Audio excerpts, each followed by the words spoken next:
Hola, yo soy Chema Tovar y esto es Todo pasa y todo queda. Y este Todo pasa y todo queda es realmente muy especial para mí porque me acompaña Mariana Libertad Suárez, o Mariana Libertad, como ella firma sus libros. Además, muy agradecido porque Mariana fue la primera persona que yo entrevisté. El piloto de esto se hizo con Mariana. Y nada, este para mí es un programa de lujo, además porque Mariana, para los que no conocen a Mariana, que seguramente mucha gente la conoce, Mariana es licenciada en letras, tiene un doctorado bueno, y un montón de premios. Mariana no le gusta que yo hable de eso, y yo solamente voy a decir que Mariana es una extraordinaria escritora, que soy un fanático de sus libros, que también es una de mis amigas más inteligentes y que yo voy a compartir con ustedes, porque Mariana además hay un montón de trabajos que está haciendo que están relacionados con migración y que tienen que ver también con el tema, con la mujer migrante. Ella ha desarrollado un montón de trabajos que están allí, y especialmente yo voy a querer hablar de dos cuentos, que Azul y Celeste, que es un trabajo que pronto vamos a poder ver en pantallas porque es un corto, se está convirtiendo en un cortometraje. Y vamos a hablar de Rara, que es mi cuento favorito de Mariana Libertad, que es una niña que viene a vivir a Perú. Pero yo voy a comenzar esa entrevista como comienzo todas. ¿Por qué Perú, Mariana? Bueno, por muchas razones. Yo tengo una relación muy estrecha con Perú, emocional, familiar, histórica, ¿no? Pero la razón real, o sea, la definitiva, es que había estado aquí anteriormente. Soy profesora universitaria, trabajaba en la Universidad Simón Bolívar. En Venezuela, normalmente las universidades tienen un ritmo, la carrera universitaria dura entre 25 y 30 años, y son 6 años en los que se trabaja plenamente en la universidad y un año dedicado solo a la investigación, ¿no? Que es lo que llamamos el año sabático, que es el año para escribir un libro, el trabajo de ascenso o lo que tengamos que hacer, ¿no? Yo había tenido la posibilidad de pasar mi sabático de 2007 en Perú, donde estaba mi familia política, donde estaban mis amigos, donde, ¿no? Y en el año 2014, otra vez, correspondía el año sabático, y dije, bueno, me voy de investigación nuevamente. He trabajado muchísimo con escritoras peruanas, en diálogo con las venezolanas, pero también tengo algunas publicaciones solo de escritoras peruanas. Por ahí hay Y una que se dije, llama, por ahí uno de tus últimos títulos que me gusta, el de Indiscretas y Sabiondas e indiscretas, es Aviones Indiscretas. una antología de escritoras peruanas, ¿no? Una antología de escritoras peruanas de la primera mitad del siglo XX, que es como ese es el espacio que he estado investigando por mucho tiempo. Entonces, bueno, me vine a trabajar en mi sabático también de 2014, y el 2014 fue un año de quiebre económico en Venezuela. Comenzaron muchísimas dificultades, hubo una devaluación terrible ese año, un proceso de inflación, bueno, que luego parece pequeño junto a lo que pasó en 2018, pero fue Funcionaba la importante en ese economía y momento. nos desinflábamos los venezolanos. Sí, ¿no? Entonces, Estábamos. bueno, existió la posibilidad de quedarme a trabajar en la universidad que me había acogido durante mi año sabático, que es la Pontificia Universidad Católica del Perú. Y bueno, como vi la opción de quedarme trabajando aquí, y es un espacio que me era tan cercano efectivamente, donde tenía a tanta gente querida, pues me quedé aquí, ¿no? Bueno, tengo una hija con 2 partidas de nacimiento, que además tiene 18 años y ha vivido 9 años en Venezuela y 9 años en Perú. Y para mí ha sido como Y además sigue fabuloso. muy bien tus pasos, porque cuando yo conozco a tu hija Micaela, y cuando tú hablas con Micaela, pues bueno, Micaela es una mujer de 18 años con ese cerebro bien amueblado, que han hecho un trabajo extraordinario Sí, defendiendo. pero tengo una hija binacional completamente, y para mí es muy bonito. Es muy bonita esta relación Perú-Venezuela, o sea, experimentarla. Yo también tengo las dos nacionalidades, como es el caso de ella, pero ella tiene 2 partidas de nacimiento, que es lo que me parece bonito en todo esto, ¿no? Que es como la representación de toda esta historia de intercambio. Y en los estudios literarios y culturales se nota mucho, se ve mucho ese flujo de información, cómo se conocieron las mujeres escritoras de cierta generación, todo lo que intercambiaron, etc. Ok, ¿qué crees tú que ha sido lo más difícil de tener una vida, una vida dividida en con dos naciones? Pasan muchas cosas, ¿no? Cuando comenzó la migración masiva de venezolanos en finales de 2017 y todo el 2018, una de las cosas que más me parecía interesante era Sí, podríamos decir que la sociedad peruana es una sociedad un poco más conservadora, creo que no hay duda, ¿no? De eso. Ujú.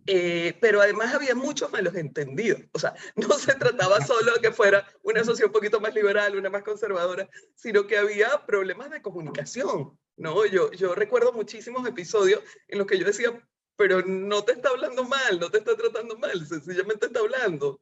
Claro, O sentir molestias de otra persona porque dice, no le importó lo que yo dije. Yo digo, no, no te hacen preguntas ni te responden porque si te involucras sientes que es de mala educación, ¿no? Entonces hubo como unas diferencias culturales importantes de un país con claro, que una... somos salameros. Nosotros somos muy salameros. O sea, aquí hay una palabra que me gustaría que habláramos de varias.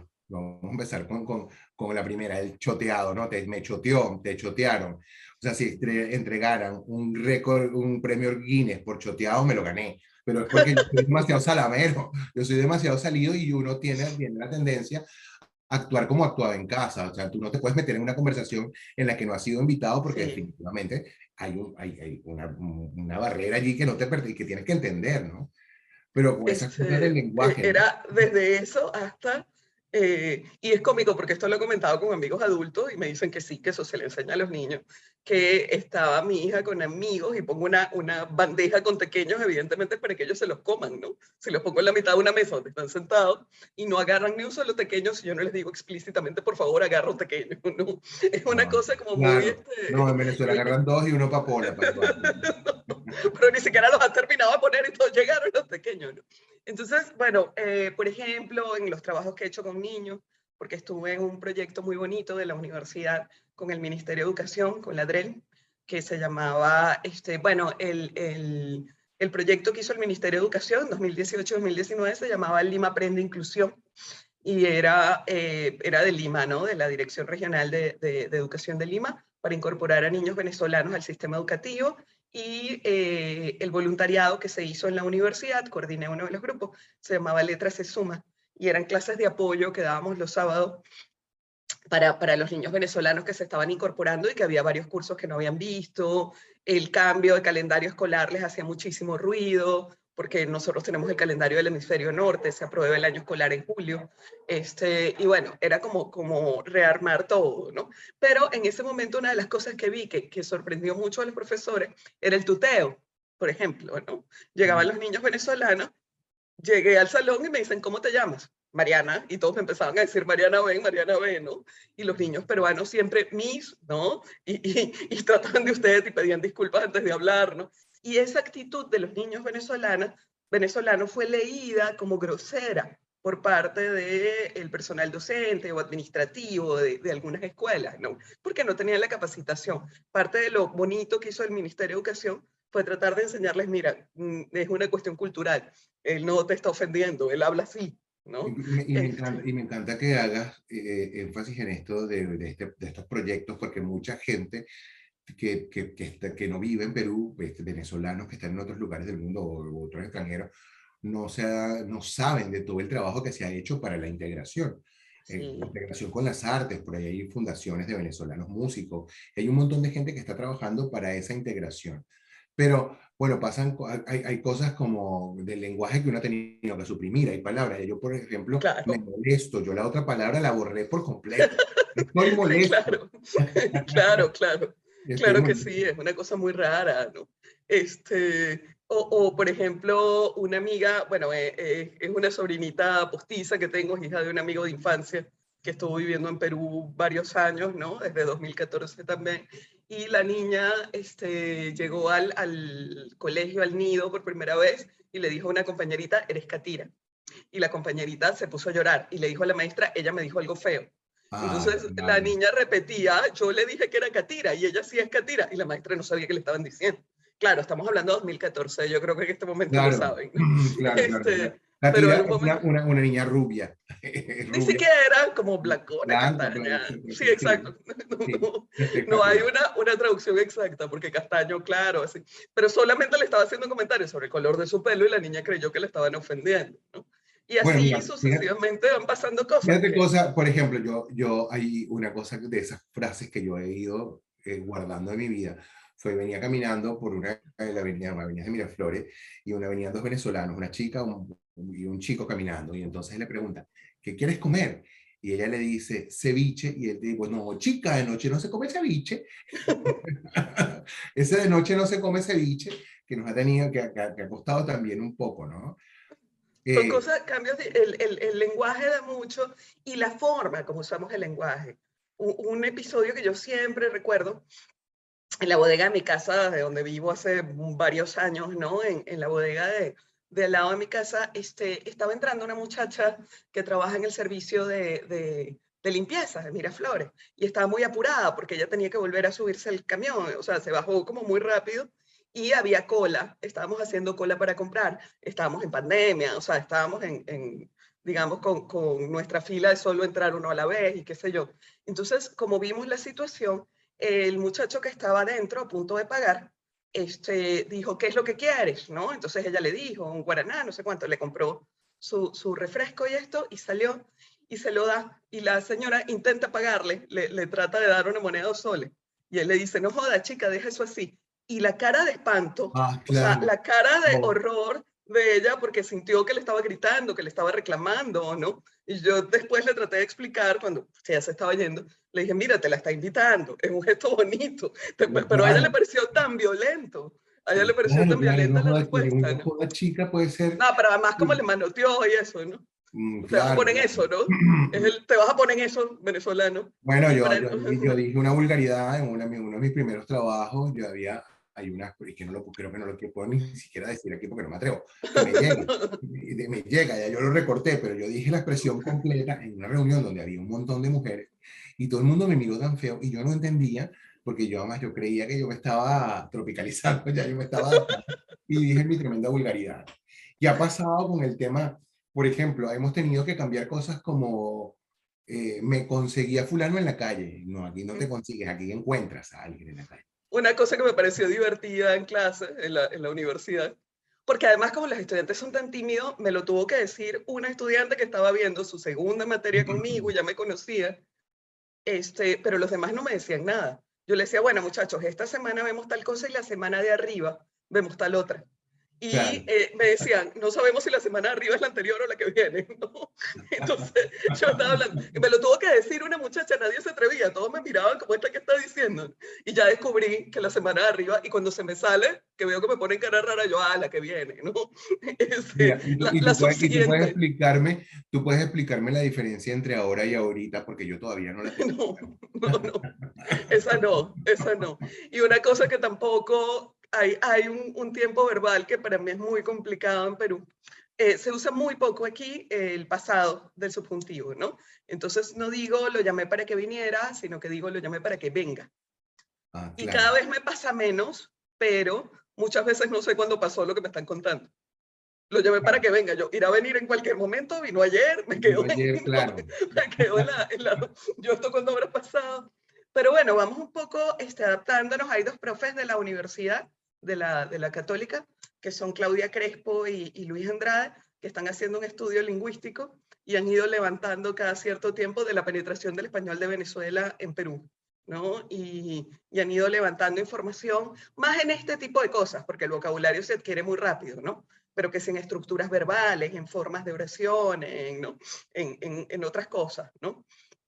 Ya, Y de verdad que yo hablando me del muero lenguaje, por leer eso, me muero por leer el yo también, resultado de eso, porque por favor, no me dejes todos por nos hemos, fuera. todos Pero nos hemos, yo necesito que hablemos un poquito de este cuento que a mí me encanta, que se llama Rara.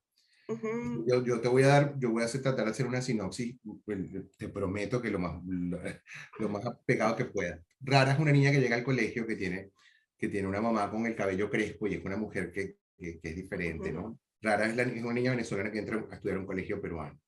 En ese cuento tuyo haces como una fotografía de lo que pasa en los colegios. ¿Crees tú que desde el momento que tú escribiste Rara, que fue hace 2, 3 años, creo, al momento de ahora han habido cambios? Y cuéntame un poco eso, cómo surge Rara, ese cuento tan maravilloso. 2020. Ok.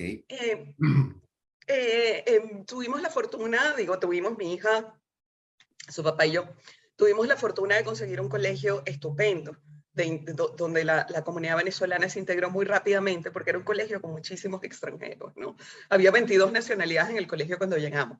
Luego, por supuesto, la proporción de venezolanos. Venezuela era la segunda comunidad, había más niños colombianos que venezolanos. Venezuela era la segunda comunidad en el colegio y pasamos ya a ser un porcentaje como altísimo, ¿no? Después de 2014. Tuvimos la fortuna de estar ahí. Sin embargo, bueno, hay gente que yo no sabía por qué eligen los colegios que eligen, y había una señora que le disgustaban los extranjeros. Entonces, ellas tenían una compañera muy, muy amiga de mi hija, de Corea, y decía, no me gusta que vayan a casa de esta amiga porque a mí ese señor no me gusta, porque ese señor no habla bien español, y no me gusta que esté con esta compañerita que es de tal manera, y aprendió a decir tal palabra porque andaba con los venezolanos. De paso, ni siquiera era una mala palabra, lo que le explicaron las amiguitas venezolanas era la pubertad, y hablaron de temas que ella esperaba que no se hablaran, ¿no? A los 10 años. Pero no usaron malas palabras. Pero bueno, era toda esta resistencia a que la niña interactuara. Y yo decía, pero hay un montón de escuelas en Perú en las que no va a interactuar con nadie que no sea peruano. ¿Por qué la inscriben en una escuela donde ella está expuesta, no? Después tenían una compañera de Indonesia, estuvo 3 años, 2 o 3 años con ellas, ¿no? Porque luego se devolvieron a Indonesia, la mamá estaba puntualmente por un trabajo en Perú, y era musulmana, y la niña hizo un comentario sobre los musulmanes y el terrorismo. O sea, como que todo el tiempo estaba absorbiendo eso. Pero una cosa que a mí me maravillaba era que la niña era amiga de todas estas, ¿no? De todas tenía su amiguita musulmana y su amiga venezolana y su amiga chilena, y no le hacía ni el más mínimo caso, ¿no? Y la mamá siempre estaba como muy aprensiva, como, bueno, pero si andas con estos y sales con aquel. Y esta niña sencillamente se relacionó. Y yo decía, qué bonito y qué abiertos están a la diferencia los niños, que a diferencia de nosotros, están mucho más abiertos a la diferencia y a la integración. Tienen mucho menos prejuicio, y cuando pasa algo, pasa muchas veces mediado por lo que escuchan en casa, más que por su interacción directa, ¿no? Cuando un Claro. niño agrede, ofende o dice una crueldad. Entonces fue muy bonito porque yo lo observaba a esta muchacha, y además hubo varios episodios en el colegio en los que yo me reía, como éramos varias familias venezolanas, pero todavía éramos pocas. Todavía nos veían, ¿no? Como yo recuerdo una vez que estábamos comprando los uniformes y la señora que vende los uniformes nos dijo, es que ustedes son muy laberintosas, ¿no? Y la palabra me encantó. La palabra me encantó, decir que la gente es laberintosa, pero es que la teníamos loca. O sea, éramos 3 venezolanas metidas con ella en un cuartito. Bueno, Claro, no. una Además que hablamos, peruano-venezolana. fíjate que una de las cosas que yo digo que me ha tocado en la migración es bajarle 2 revoluciones a la velocidad del habla para que me puedan entender. E incluso 2 tonos, porque cuando estamos 3 venezolanos juntos aquello suena y duro, es estruendoso. Y la señora, bueno, decía de chiste, o sea, no era que le disgustara, sencillamente estaba como agobiada. Después cuando me veía me decía de chiste, no va a comprar otro mono, ¿no? Le pareció comiquísima la palabra mono. Ah, claro, eso es un buzo, eso es un buzo. Buzo, un Un buzo, buzo. pero claro, nos oyó el mono azul marino, ¿no? El mono tal, el mono, y ella muerta de risa hasta que investigó lo que era el mono, hasta que se dio cuenta.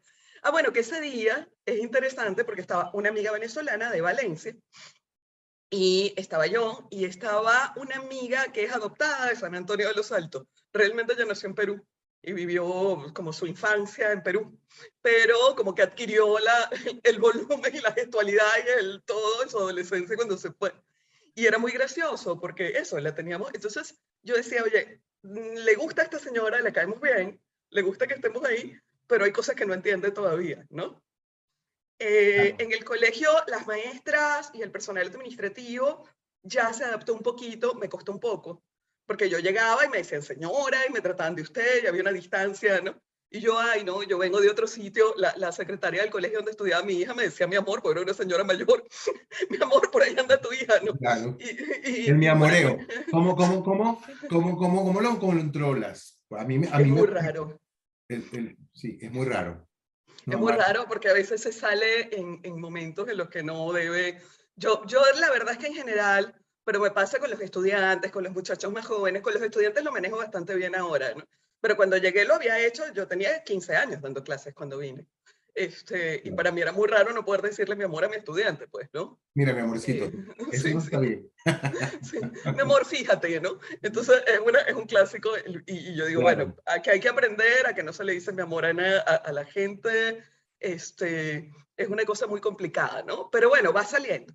Yo traje Yo este tema a siento, colación porque es que nosotros, tú y yo, nos hemos divertido mucho con anécdotas cuando nosotros nos juntamos, que son menos veces de las que realmente me gustaría. sí, Este, siempre nos divertimos mucho con ese tipo de anécdotas. Pero hay una en especial que a mí me llama mucho la atención y quiero contar de aquellos dos muchachos que fueron a comprar un par de sandalias de baño y terminaron metidos en un lío, ¿no? Este, por palabras, por palabras soeces, aunque creo que, yo creo que lo voy a contar, es que la palabra arrecho aquí tiene una connotación muy fuerte, muy Sí, cargada, claro. y en Venezuela algo arrecho es algo magnífico, maravilloso, ¿no? O molesto, tiene la connotación también Está bravo, ok, ahora sí tiene las dos acepciones, pero este sí. caso de los chicos que fueron a la zapatería, vieron el par de sandalias, que además las sandalias en Venezuela se llaman cholas, y entonces imagínate tú ir a comprar un par de cholas que están arrechísimas, ¿no? Eso ha sido, ese cuento cuando lo escuché la primera vez yo no podía creerlo, y resulta que yo no sé si así es un mito, pero se ha popularizado mucho entre la comunidad venezolana. Y Y siempre lo tengo que un contar, ¿no? amigo que me decía, pero la familia de este amigo, la familia de su novia, la novia nació en Perú, pero los papás se vinieron a Perú hace muchísimos años, ¿no? Es una mujer de 30 y algo de años.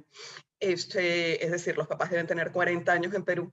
Y ellos cuentan que cuando llegaron y ellos decían las cholas, la gente sentía que era una manera despectiva, o sea, que Claro. ellos le habían puesto ese nombre a la sandalia por una connotación racista. Dicen, no, todo el mundo en Venezuela le dice chola, no solo los venezolanos que viven en Claro, y que Perú. también Es hay una... algo que lo que ahorita que lo traje a colación, el tema del racismo, para nosotros el racismo, pues no voy a decir que no existe racismo en Venezuela y que nunca Se hicimos un manifiesta comentario. diferente. Sí, se manifiesta completamente distinto, ¿no? A pesar del portugués patarrebé y todo ese tipo de cosas, la resistencia con nosotros, la integración con los extranjeros fue mucho más fácil, ¿no? De hecho, mis vecinos del lado portugueses, los otros italianos, yo, Siempre, ¿no? yo me acuerdo que cuando yo viajé a Portugal, yo entendía mucho de portugués. Yo decía, ¿por qué? Claro, si yo crecí en una comunidad donde Pero la además gente era vivíamos en el portugués. enclave, porque Gavilán era, yo tenía mis portugueses arriba, abajo, en el Yo medio, ¿no? Y también, y yo no sé qué es lo los demasiado teques, grande, claro, claro. vivíamos Este, en el enclave portugués, o uno de los enclaves portugueses de Mariana, España. proyectos nuevos. Yo sé que tú siempre estás escribiendo. En el último año, 3 libros. Yo recuerdo, yo recuerdo mi hermana Manta, ¿no? Que es un cuento maravilloso. Háblame un poco de mi hermana Manta y quiero Pero que me aquí hables un está. poco también. Mira, aquí está Manta. Qué bella la ilustración. Pero aquí está Manta. Bueno, mi hermana Manta es un cuento infantil. Me atreví a publicar literatura infantil, lo escribía desde hace un tiempo ya, pero estaba como tímida, un poquito tímida. Cuando fue la convocatoria de Lima Lee, de la alcaldía, envié un texto y lo aceptaron y fue como un empujoncito, ¿no? Ese es el Mundo Nuevo, se llama que es mi primera publicación infantil, pero el hecho de que lo aprobara el comité editorial de Lima Lee me dio mucha alegría y me dio, Estoy buscándolo en mi biblioteca para mostrarlo, pero no lo tengo a mano. Creo que lo tengo me dio alguna, sí, la aceptación de Mundo Nuevo me empujó como a seguir publicando mis cosas infantiles, a seguirlas revisando, corrigiendo. Mi hermana Manta se lo presenté a Colmena Infantil, que lo dirige Karina de la Vega, y Cari recibió el cuento, le encantó, me ayudó muchísimo, muy generosa, lo revisamos juntas, me hizo comentarios, ¿no? Y a partir de ahí reestructuramos algunas cosas. Esto Eh, está en librerías donde podemos encontrar a mi hermana sí, Manta. está Está en en todas las librerías en librerías. general, también lo pueden Eh, comprar directamente en la editorial o conmigo, pero está en varias librerías ya. En, Sabiondas en indiscretas. Sabiondas Indiscretas es un poquito más difícil de encontrar, lo publicó Editora Perú, fue lo que quise decir. Editora Perú tiene ahorita su stand en la Feria del Libro, Ricardo Palma, entonces ahí es un poco más Ah, fácil. claro, esta semana estamos Y, hasta el 20. Está la Feria del Libro Ricardo Palma en el Parque Kennedy en la ciudad de Lima. y también lo pueden comprar directamente en Editora Perú, ¿no? Es una antología, bueno, yo hago el estudio crítico inicial, y es una antología de escritoras peruanas de la primera mitad del siglo XX, unas bárbaras. El título viene de un comentario que hizo Rubén Darío sobre Soy la Aurora Cáceres, la escritora peruana, además de escritora activista feminista, ¿no? Que buscó el voto, que, ¿no? Y Rubén Darío decía en ese comentario sobre la obra de Soy la Aurora que él no tenía problema, o sea, que a él le disgustaban mucho las mujeres como George Sand o como Teresa de Ávila, como no, que él no tenía problema en que las mujeres escribieran siempre que escribieran de manera discreta, pero que cuando venían a dárselas de sabionda, a él le molestaba mucho, ¿no? Entonces, bueno, estas sí se las daban de sabionda, como dice Darío, decían cosas importantísimas, cuestionaban, ¿no? Proponían. Entonces, bueno, está este texto, Sabiondas e Indiscretas, y el otro es un estudio crítico, un ensayo sobre 3 autoras peruanas de la misma época, pero son 3 novelistas, que se llama Déjame que me cuenta, intelectuales limeñas en el Perú de los 40, y ese lo publicó Torre de Papel Ediciones, que por ahí estoy trabajando con ellos una reedición de un libro de 2015. Qué bonito, qué bonito. Y Sí. bueno, y además ahora más Azul y Celeste al cine, ¿no? Que también va de migraciones y migrantes, que es el tema de este programa. Cuéntame Sí, un poco de qué va Azul y Celeste. yo he estado muy, muy contenta con el apoyo que le ha dado la Universidad Católica, al proceso de integración venezolano. Tienen varias publicaciones sobre estudios, ¿no? Sobre economía, salud, ¿no? Sobre las modificaciones que ha vivido el país tras la diáspora. La directora del Instituto de Derechos Humanos, Cecil Blowing, ha tratado, ¿no? Lo ha hecho, ha conseguido abrir líneas de investigación en distintos espacios y ha sido de verdad muy bonito, y se abrió el CAP, unas becas de creación en la universidad, ¿no? Entonces propusimos, Igor Olsen, el director del cortometraje, y yo, llevar Azul y Celeste al cine, hacer un cortometraje. Azul y Celeste habla sobre la migración de dos mujeres que se encuentran en un terminal, y en ese momento nos damos cuenta, que es lo que yo siempre he afirmado, que la situación de las mujeres migrantes, y eso es algo que he aprendido leyendo sobre migraciones en los últimos años, las mujeres migrantes tienen una marca distinta, no migran ni a los mismos destinos ni por las mismas razones que los hombres, ¿no? En general, la migración femenina tiene una marca social, cuidado, es decir, necesito ser proveedora, necesito darle un futuro a mis hijos, necesito, ¿no? Es una cosa que está muy asociada a la maternidad o al rol de la maternidad, la migración femenina, ¿no? Es pensando normalmente en cómo proteger a la familia que se produce la migración, con lo cual la elección del espacio a donde se migra es diferente, ¿no? En cambio, bueno, la migración, lo que se entendió siempre como migración universal, realmente la migración de los hombres, ¿no? Se da en otro marco, con otras aspiraciones, etcétera, ¿no? Entonces, bueno, yo participé en estas jornadas del Instituto de Derechos Humanos de la Católica, y fue cuando empecé a escribir Azul y Celeste, el primer texto, ¿no? En 2018 o 2019, sí, en 2019 fue la escritura. Finalmente las mesas fueron en 2018. Me quedé pensando en, bueno, ¿qué ocurre si estas dos se encuentran? Y resulta que estas dos mujeres, una yacuchana y una de Margarita, se conocen y terminan teniendo más en común ellas, que están migrando, una al interior de su país y otra al exterior. Estas dos mujeres que están migrando juntas, terminan dándose cuenta que tienen muchas más cosas en común que diferencias, ¿no? Y que entre ellas hay un vínculo que no hay con otros migrantes que tienen otras búsquedas, ¿no? Entonces, bueno, es un poco la historia de este diálogo, de A mí este me encanta encuentro. esta conversación que hemos tenido porque entre risas Uh-huh. has ido contando todo el trabajo que vienes haciendo desde el 2014 que llegaste a este último, todo el trabajo que has hecho. Sin embargo, hay muchas cosas que todavía no has contado. Sé que participas activamente en proyectos que están relacionados con la inclusión de mujeres venezolanas, especialmente al trabajo. Has trabajado con distintos ministerios y también me satisface contar que en este país se nos ha tendido la mano muy bien. Incluso el tema de calidad migratoria ha sido un proceso muy sencillo, incluso ahora está simplificado en una página. Institucionalmente, yo creo que es el país que mejor, o sea, digamos, las instituciones peruanas y las políticas de Estado, creo que es el país de América del Sur que mejor ha acogido la migración Aunque nunca falta venezolana. un político que sale por ahí, ¿no? O un noticiero de televisión que se encarga de enlodar a un grupo tan grande por la conducta de uno, ¿no? Que eso también, Sí. Sí, en pero por realidad, ejemplo, las medidas que tomó el Ministerio de Educación, que se portó increíble en este proceso de integración y de buscar cupos y de censar, frente como reacción a este tipo de actitudes. Alguien declaró a los niños que estén en condición irregular, que los registren en la escuela, los vamos a regresar. Por supuesto, los padres entraron en pánico y nadie quería inscribir a los hijos. El ministerio se tomó la tarea de ir informando a cada comunidad y a cada espacio: esto no es cierto, no los van a separar de sus hijos, hay que escolarizar a los niños, vamos a bajarle al miedo. Y es muy interesante cómo se dieron todas estas fuerzas, pero yo creo que institucionalmente, como políticas de Estado, lo que Perú hizo por la migración venezolana, por la diáspora, fue lo más valioso que se hizo en el continente, ¿no? Sí, Y, hay que y reconocerlo y decirlo. por otro lado, una cosa que me pareció súper interesante también fue la rapidez, o sea, con la facilidad con la que se comenzaron a otorgar permisos de trabajo para la formalización. Porque bueno, yo creo que la situación era, ya la masa migratoria está aquí y está trabajando.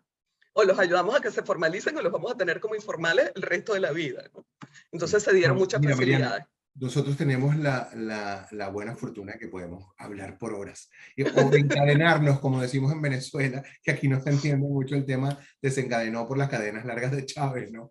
Nosotros podemos encadenarnos y conversar por mucho tiempo, pero este espacio tiene un límite. Yo estoy fascinado siempre conversar contigo, pero yo quiero que tú me dejes tu reflexión final. ¿Cómo ha sido este tránsito? ¿Cómo es esto de vivir con una hija con dos partidas de nacimiento y tener un pie aquí y otro allá? Bueno, para mí ha sido muy bonito, muy bonita la experiencia. Yo creo que he aprendido muchísimas cosas en estos años. Bueno, es complicado y es entender el proceso migratorio de transformación desde otra perspectiva, ¿no? Algo de lo que has leído tanto, vivirlo en carne propia es una cosa distinta, ¿no? Yo creo que más o menos estamos logrando o que sí, que estamos logrando un proceso de integración más o menos fluido, ¿no? Sí, hay algo que es innegable y que a mí sí me gustaría que pensaran todas las personas que consiguen a quienes llegaron en las condiciones en que llegó la gran mayoría de los migrantes venezolanos. Los migrantes llegan heridos, son personas que están en situación muy vulnerable, sobre todo las personas que están en condición de refugio, ¿no?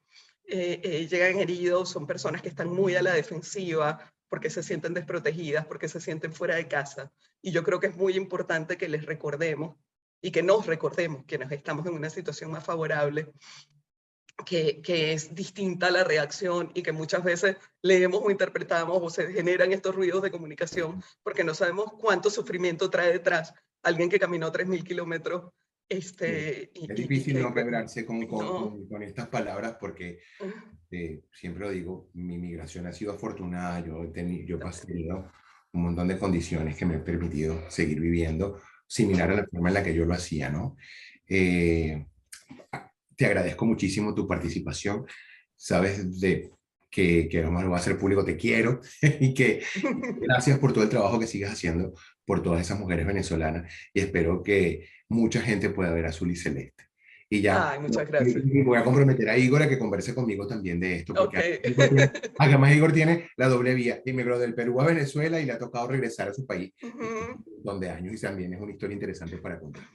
Mariana Libertad Suárez, esto fue Todo pasa y todo queda. Nos volvemos a encontrar en este camino. Muchísimas gracias y hasta una próxima entrega. Gracias.